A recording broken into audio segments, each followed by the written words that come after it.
Samantala, bagong certificate format ng ilang barangay sa Dagupan City sumusunod na sa anti-EPA law. Para sa detalye, narito si Idol Neil Moyano. 104.7 IFM Report. Ilang barangay sa Dagupan City ang nagpatupad ng bagong opisyal na format ng mga sertipiko bilang bahagi ng pagsunod sa anti-EPA law na naglalayong itaguyod ang transparency, accountability at professionalismo sa serbisyo publiko. Kabilang sa mga nakiisang barangay sakbang na itong Barangay Bolosan at Barangay Mamalingling. Ayon sa mga opisyal, ang pagbabago sa format ng sertipiko ay naglalayong panatiling institusyonal at neutral ang mga opisyal na dokumento. Nakatuon ito sa serbisyo sa mamamayan at hindi sa personal na promosyon ng sinumang opisyal alinsunod sa prinsipyo ng anti-EPA law.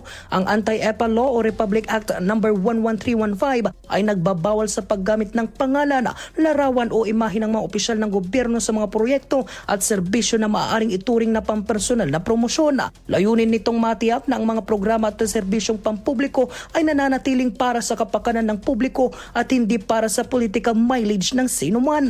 Sa pamamagitan ng hakbang na ito, inaasahan ng mga barangay na mas mapapalawak ang tiwala ng mga mamamayan sa lokal na pamahalaan. Ang pagsunod sa anti-EPA law ay isa ring hakbang patungo sa mas profesional, patas at responsableng serbisyong pampubliko sa lungsod ng Dagupan.